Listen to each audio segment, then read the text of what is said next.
Olympic games కి London సిద్ధం అవుతోంది. అది కూడా బోల్డ్ అండ్ ఆర్భాటంగా. ఒలింపిక్స్ కోసమే లండన్ మహానగరంలో ఓ భారీ టవర్ ను నిర్మిస్తున్నారు. లండన్ ఈఫిల్ గా ఇప్పటికే పేరు కొట్టేసిన ఆ టవర్ రూపశిల్పి మన భారతీయుడు కావటం మనందరికీ గర్వకారణం.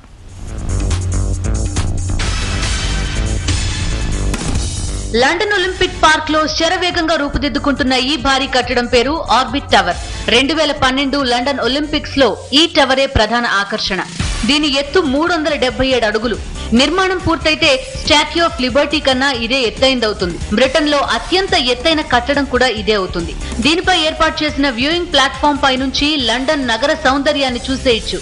అంతేకాదు ఒలింపిక్ గేమ్స్ జరిగే ప్రాంతాలను కూడా వీక్షించే వీలుంది. ఇక ఈ టవర్ ని అనేక మైళ్ల దూరం నుంచి కూడా పెద్దగా శ్రమ లేకుండా చూడొచ్చని చెప్తున్నారు. దీని నిర్మాణం గత సెప్టెంబర్ లో మొదలైంది. ఇప్పటికి 3/2 పూర్తయింది. నిర్మాణం పూర్తయ్యాక సందర్శకులను అనుమతిస్తారు.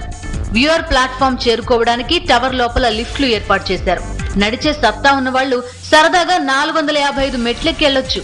ఒలింపిక్స్ తర్వాత కూడా లండన్ నగరానికి తలమానికంగా నిలవనున్న ఈ టవర్ ను ఏడాదికి 10 లక్షల మంది సందర్శిస్తారని అంచనా. తద్వారా సుమారు 100 కోట్ల రూపాయల ఆదాయం వస్తుందని లెక్కలేస్తున్నారు. అసలు ఇలాంటి ఓ టవర్ కట్టాలన్న idea London mayor Boris Johnson ది. ఐఫిల్ టవర్ తరహాలో లండన్ లో ఓ భారీ కట్టడం ఉండాలని ఆయన అనుకున్నారు. వెంటనే రంగంలోకి దిగిపోయారు.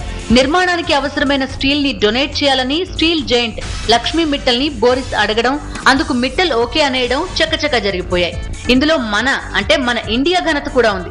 టవర్ రూపశిల్పి మన ఆర్కిటెక్ట్ అనీష్ కపూర్. ప్రపంచ వ్యాప్తంగా వచ్చిన అనేక డిజైన్లను పరిశీలించిన ప్యానెల్ అనీష్ కపూర్ డిజైన్ ని ఎంపిక చేసింది.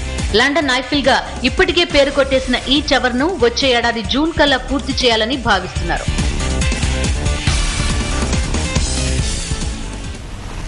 హైదరాబాద్